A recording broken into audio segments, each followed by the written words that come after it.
Gentlemen.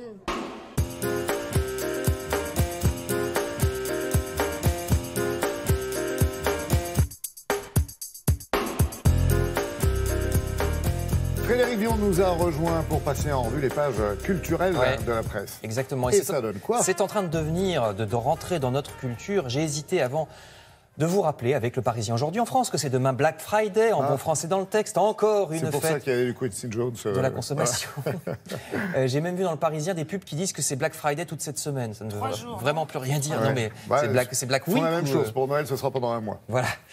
Et Saint-Nicolas et les galettes des rois. Je rappelle que ce truc est au départ américain, comme le jeudi.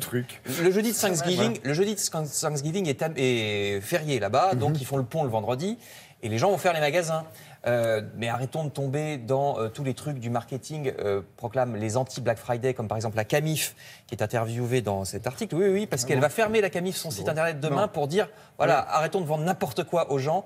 La Camif se positionne depuis quelque temps sur le développement durable. Et puis il y a aussi, regardez, les magasins Envie, qui sont pas très connus, qui lancent le Green Friday en réaction. Envie, c'est des boutiques où on apprend à réparer soi-même les articles électroménagers pour pas en racheter sans cesse, ce qui crée des déchets, de la pollution qui épuise l'environnement.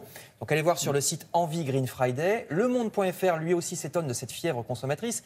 La consommation et la croissance sont toujours vus comme des mots positifs par nos dirigeants, alors que ça bousille la planète. Le Monde révèle à quel point le Black Friday est un attrape-couillon, en plus, puisque la réduction moyenne est de 2%.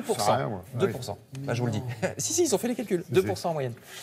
Donc plutôt que d'acheter un 3e smartphone, un 8e pantalon et un 4e écran de télé, allons au musée, c'est plus intéressant. Les Échos nous conseillent la belle exposition sur des chefs-d'œuvre peu connus de la Renaissance. C'est au Louvre jusqu'à mi-janvier, une expo sur l'art flamand à l'époque de François Ier. C'est au Louvre de Paris, je précise, parce que le Louvre de Lens, quant à lui... Ou Abu Dhabi, qui se fait un peu loin. J'ai rien sur Abu Dhabi, mais sur Lens...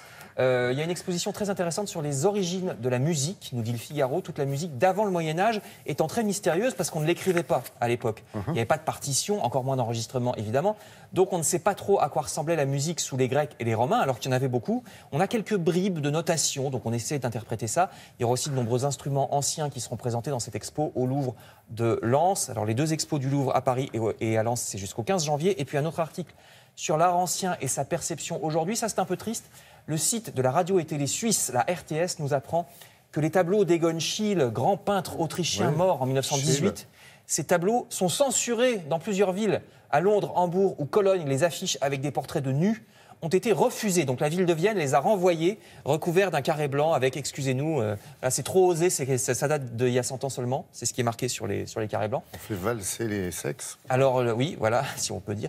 Donc la RTS conseille d'aller les voir directement à Vienne dans les musées viennois. Et je termine en vous conseillant précisément pour votre soirée, Laurent, puisque les nus de Schiele sont censurés et considérés comme trop posés, eh bien vous irez vous venger en allant ce soir avec Charlotte jouer au bowling. Évidemment. Jouer au bowling tout nu. Ça fait 2 fois, Frédéric, merci que vous me conseillez de me mettre à poil à la veille d'un week-end. On ira chez le docteur ensemble. C'est à Ozoir-la-Ferrière en Seine-et-Marne, je précise. Non mais il faut être membre par contre de l'association des naturistes parisiens. Ça va avec. Donc prenez votre carte. Voilà, merci. C'est dans le Parisien.